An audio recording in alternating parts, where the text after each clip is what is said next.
I know Giallo is why a lot of y'all are here, so I figured it was time for a good old-fashioned Giallo review.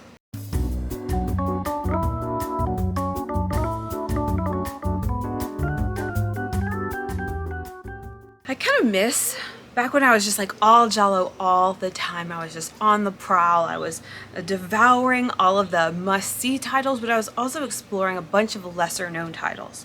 And this, my friends, is a lesser-known title. Sometimes at the bottom of the barrel are actually hidden gems, but sometimes Giallo are forgotten for a reason. Today we're going to be discussing the Bloodstained Lawn, and it sucked. So as per the vote on my community tab, which is apparently not called a community tab anymore, this is going to have spoilers throughout because this is like an I watched it so you don't have to situation.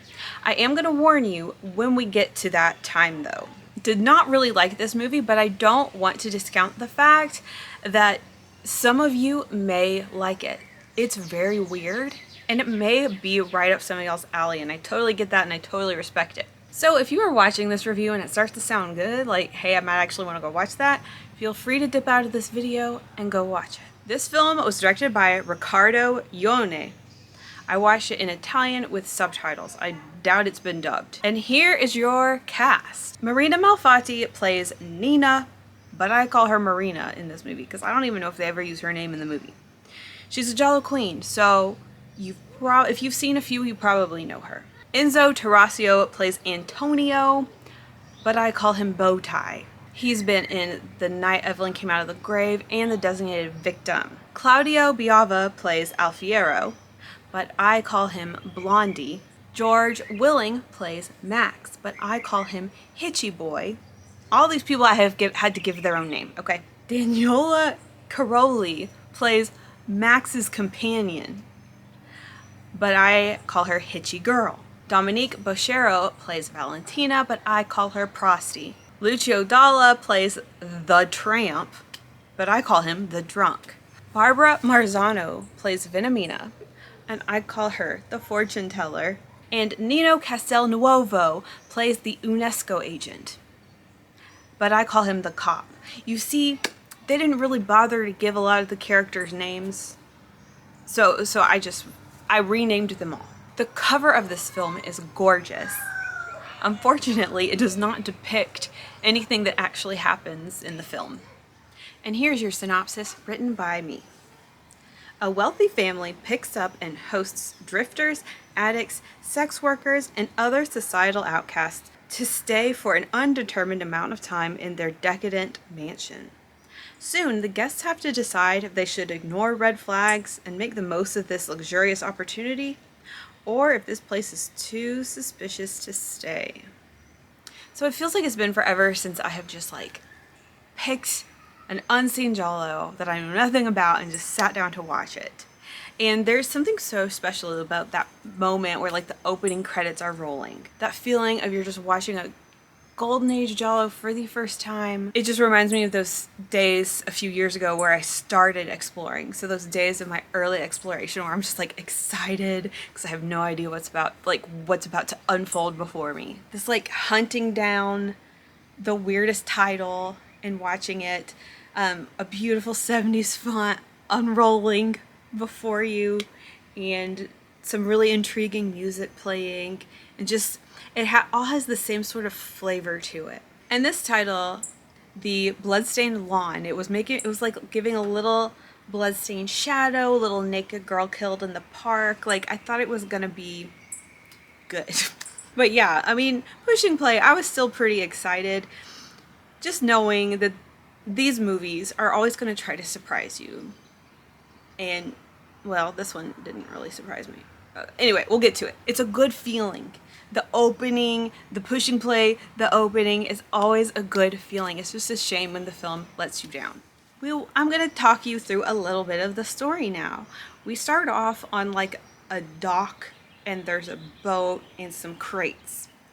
And this dude comes up and takes something out of one of the crates and runs off with it. He goes like around the corner and breaks open this bottle that he took, and he's like, "There's blood in this bottle." Then we cut to an ominous man, Blondie. and he's cruising around. Some really cool music is playing. He's cruising around and one by one picking up random people. He picks up Frosty, he picks up Fortune Teller Girl, he picks up the drunk, and then we are shown two hitchhikers walking down the side of the road. They are overlooking a field of red flowers. It's really pretty. And they're like, that looks like a bloodstained lawn. They said it! They said it! But that's all there is to it. There's no more bloodstained lawn in the whole movie. Great.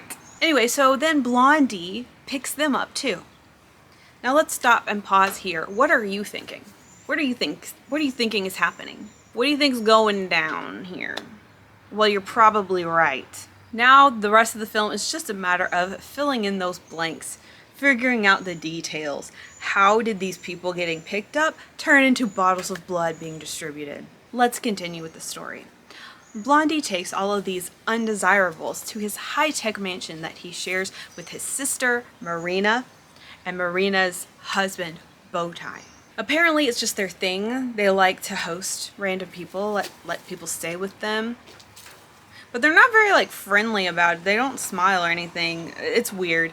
And Mr. Bowtie is a mad scientist. And he likes robots. He's actually made an enormous robot. Like a freaking 8 foot tall, 5 foot wide robot. And it looks stupid as hell. It looks like something that came from Gumby Goes to the Moon. And his wife Marina hates the freaking robot. Anyway, Marina gets everybody else out of the room because she wants to talk to the hitchhikers. The hitchies, as I call them. I just made that up. She sits them down and she just wants to make sure that, you know, they don't have any friends or family, that nobody knows where they are, and that nobody will notice if they go missing. And they're like, no, it's all good. And she's like, okay, great. You know, these are all normal questions you ask when you meet someone for the first time. Okay, let's pause again. What are your thoughts? Where do you think this is going? Because you're probably right, honey. The rest of the film is, I guess you could say that hitchhikers are the main characters. It's funnily, though, because the girl doesn't even have a name. But it's kind of centered around them for the most part and kind of seeing things from their point of view. They're just staying in the house indefinitely, as are the other people. And just kind of, people are starting to disappear one by one. Like, hey, whatever happened to that guy? Hey, did you hear that scream? Oh well. And the three owners of this house aren't really trying to hide their tracks either. They're just like, it's not even that they're sloppy, it's just they don't care. Alright, this movie is freaking weird. There's all kinds of weird shit going on. Like, it's one of those movies where you're like, am I going crazy? Like, so here's just some glimpses of some of the weird shit, alright? There's a scene where Hitchy Girl is taking a shower and she's giggling, you know, as one does in the shower, just and all of a sudden the water turns red and the Hitchy boy comes in and he's like, oh my gosh, it's wine. And then they continue to shower in the wine. No, they never explain that. Oh, there's a scene where the rich people unveil this vagina door. This was after The Laughing Woman. Anyway, and everyone goes through the vagina door, and then in there is a funhouse mirror room. And then they all have like a psychedelic naked dance party. And Mr. Bowtie rubs his face all over the prostie's butt. Again, I am out here talking about very weird stuff in close proximity to my neighbors. There's a scene where everybody is sitting in the main room. The main room of the house where most of the stuff is taking place is a powder blue room. It's beautiful. So everyone's sitting in the powder blue room. Everyone's doing their own weird thing. I can't even remember what everyone's doing something weird. And they're blaring classical music. Oh yeah, and the Bowtie man is just air conducting. And Marina is talking about how German music is the best because it's like racially pure music. Oh, she said it's music for a superior race. And that, like, that doesn't have anything to do with anything. She just says that. I don't know, man. Anyway, back to the actual story here. There's a B-plot going on. and that is the cop. The cop was the guy at the beginning who broke open that bottle he stole and saw that there's blood in it. So the B plot here is this cop, he is vigorously, passionately trying to solve this mystery of why there was blood in a wine bottle. How did he know it wasn't like pig's blood or something? And how did he even find out that there was blood in bottles?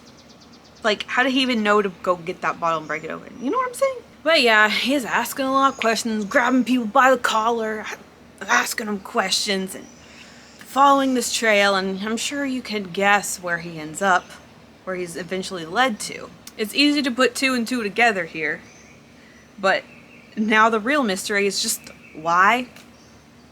And I guess the second mystery is, why do I care? We'll come back to the story and the reveal in a few, but now I want to switch gears and talk a little bit about some of the elements found in this film. Nudity. There is, decent nudity in the movie, but it's not like sexy. You know what I'm saying? It's just like there. It's like, hey, look what we did.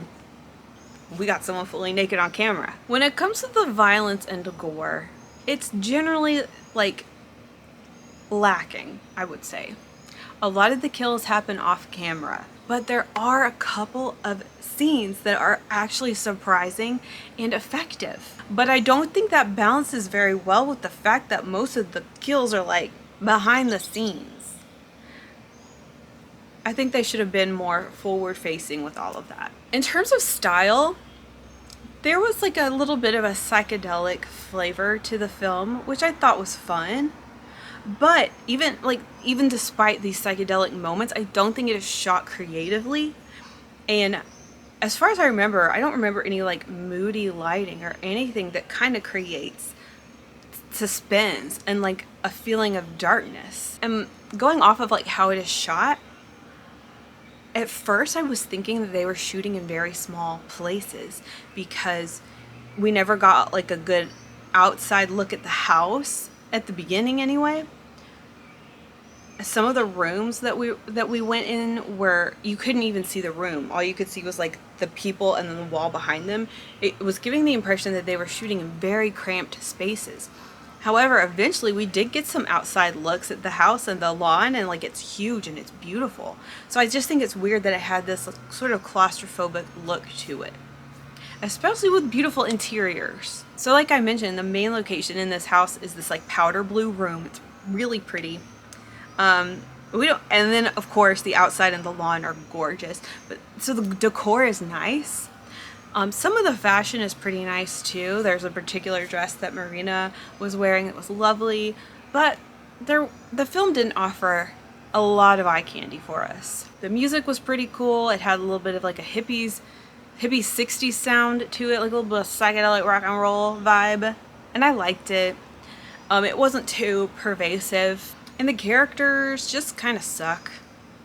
They just kind of suck. Like, they're just not written well. They're not written with any depth. You know, that's a popular complaint that I have. And now, the best character was definitely the drunk guy. He was awesome. He was so cute and so funny. And he seemed so authentic. Now, he didn't always seem like he was actually intoxicated, but maybe he's high functioning or whatever. But he was so goofy and so cute. And honestly, at times, he was the smartest person there. I wanted to talk about tone and like the development of the story. I don't know why I put this here in this section, but I said I just had to mention that the bow ties are stupid as fuck. It just like made the movie seem like a joke. I mean, maybe it was a joke. The excessive weirdness of it all, the what the fuckery of it all, made it feel like an 80s movie, really. The film kept you confused because everything seemed so obvious that was happening that you just had to think like, well, it can't be what I think it is because that's way too obvious. So you find yourself holding out thinking that you're going to be surprised ultimately, but you're not. Basically, you're seeing something happen in the opening scenes and you create this little theory of like, I think I know what's going on here. And then it just is. The tone here is just not dark. It is not dark. It's not spooky, it's not vicious in any way. The mystery is not compelling, you're not invested in it. It's not sexy. It's It's not passionate. Even though we're in a mansion, it's not glamorous. There's no emotional attachment here. Like, there's no romance, no like connections, no friendships, no pain, no wonder. And like, even though we're trying to do this psychedelic thing here, it's not even as psychedelic as something like Strange Vice of Mrs. Ward, which I probably shouldn't even be comparing to that. I would say, like, ultimately the tone here is primarily a comedic one, especially with this drunk guy. And the absurdity overall just pushed me away. It was like off-putting. Well, let's get back into the story, shall we? Now, this is where I'm gonna get spoilery, okay? So please keep that in mind. This film consists of a lot of people doing random things for no apparent reason, and it's all sandwiched between a beginning that tells you too much and an ending you already saw coming. Anyway, time goes by, things are getting weird, people are disappearing in this house. Nobody has tried to leave, but finally, the Hitchies are like, maybe we should just like get out of here. They go into the basement. They're trying to find a way out. They're like, wow, it smells like death down here. And then they find blood in wine bottles. And then they find an entire pantry filled with tomatoes. And I just realized they never explained the tomatoes. Oh, and then they see Blondie down there, and Blondie is nailing some crates shut. Uh-oh, he must be up to something. The Hitchies, they walk into this giant freezer, and when they get in there, there's a huge pile of naked dead bodies. And that actually did surprise me. And I was like, oh my God, like, I did not see that coming. It was a really disturbing image, and I thought that was good. But it's very short-lived, you know? So they're like, oh, they're scared, so they start kissing each other. 'Cause apparently that's what you do when you're scared. And while they're kissing in the freezer, amidst a pile of dead bodies, there comes Blondie with a gun. We cut to a new scene. Everyone who's still alive is in this room together.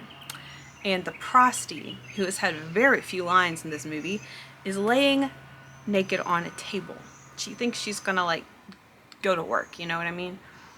But what actually happens is the giant robot rolls up to her, and he has this claw arm, and he sticks his claw in the back of her neck and starts sucking all of her blood out. And he's depositing it right into a big jar. The Hitchies are slightly concerned about this. And at this point, writing my notes, I just had to stop because I'm like, hold on, is this even a Giallo? I know, this is always the question, isn't it? It's always the question, or it's always the accusation. That's not even a Giallo. But the only thing about this that really felt like a Giallo is the cop aggressively trying to solve a mystery. And also at this moment, I was like, these people let this movie happen. So many people let this happen. People agreed to be in this movie. All the people standing in this room right now said yes. Anyway, so they suck all the blood out of her, they like harvest her blood, and she dies. And honestly, I guess I've never seen anything quite like this in a film. It was kind of disturbing, like kind of icky, you know, when you really think about it. You could just see her get all pale and just die slowly as the blood is being sucked out of her. And now it's time for the reveal. Who do you think has been harvesting the blood? You guessed it. It's Marina, Blondie, and Bowtie. And now we're going to learn exactly why they've been doing this. Marina explains that blood is worth a lot, more than gold or petroleum. And she says that blood saves lives of the rich. And that's all we got. And so I guess it's like a black market for blood donations? Maybe their healthcare system in Italy in the 70s was that bad? So of course in comes the cop to save the day, and he just decides to shoot someone. So he picks Blondie. And Marina starts yelling about how she hates that robot. And like she doesn't need Bowtie or the robot. And I'm like, girl, how else are you gonna get all that blood? The robot was literally getting the blood. What do you mean you don't want the robot? I can't even believe, like, these sentences I'm saying are ridiculous. Anyway, then the robot kills Marina by poking her, just barely poking her in the back. And then Bowtie starts talking about how he wants to make man immortal. And I'm like, what does this have to do with anything? In our final scene, the hitchhikers are back on the road again. They are just skipping and frolicking and laughing and just apparently unaffected by any of that. The end. Wait. We never actually saw, like, who buys these blood bottles and how much they go for. Anyway, let's wrap this up with some concluding thoughts. Some redeeming parts of this film. Like I said, I really love the drunk guy. We get Marina Malfatti in this. The music is nice. The location is good once we actually get a good look at it. Oh, and the title's good, even though the title isn't true. So I suppose that these strange elements in this story, collecting people, holding them captive, harvesting their blood, distributing their blood in bottles, all with the help of a giant robot. I suppose all of this is pretty interesting if you really think about it, but the film just failed to present any of this in a captivating way. For me, like, when I'm watching a Giallo, I need something about it to really anchor me in, to like really pull me in some way. Something that like stands out, whether it's like a compelling score, a specific actor, strong character, strong relationships, an iconic actor, or some kind of engaging story that has like suspense and like tension and mystery or terror. This film felt very cheap and weird, like with the mad scientist thing and just like the absurdism. I don't know, I feel like psychedelicism and mad scientistism, do those even go together? Has that ever been put together before? Let who know. And then we have the cop who doesn't even know any of the people in the story. So he's just doing his own thing, has no like stock in any of these, like he doesn't even know who he's investigating or who's being affected. So there's not like cohesion or unity in that way. So apparently this film was going to be named Vampiro 2000. And I asked myself, would I have liked this better if the film had been named Vampiro 2000? And then I decided I probably wouldn't have watched it if its title was Vampiro 2000. And I also don't think it would have been considered a Giallo if it had that name, because I feel like that name does lean way more into like sci-fi horror. I feel tricked, and I feel like audiences in the past 50 years have felt tricked watching this the first time as well. It's like they wanted your money, but they didn't care if you liked it, they didn't care if it became your next favorite movie, they didn't care if you ever wanted to watch it again, they just wanted you to watch it that first time. And according to Wikipedia, the film grossed a total of 56 million lira. I have no idea what that means, like in terms of converting to US dollars and adjusting for 50 years of inflation. So I don't know what that means. But apparently it vanished into obscurity after the film's release. I wonder why. Probably all those people felt tricked too, and they were like, I want to forget I watched this. Okay, I just wanted to give you a little taste of how this lines up with the Giallo checklist. I haven't done a Giallo checklist in a while, but it is a nice little list I made forever ago. So I'm just going to run through a few.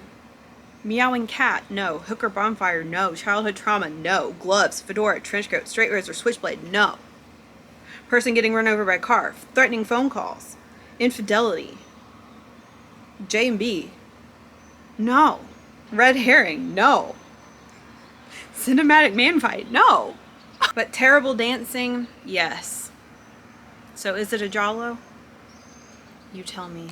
If I were to put this movie in a 3-pack, I would put it with The Flower with the Petals of Steel and Death Knocks Twice. Have you ever heard of those? Then don't worry about it. In conclusion, I have decided to revive my Jolly I Hate list on Letterboxd. It is all in good fun. It is subject to change. And I totally respect you if you like this movie, okay? I just want to make that clear. I do feel a little bad giving bad reviews. You know, because I think about like, well, what if the director was sitting right there in front of me?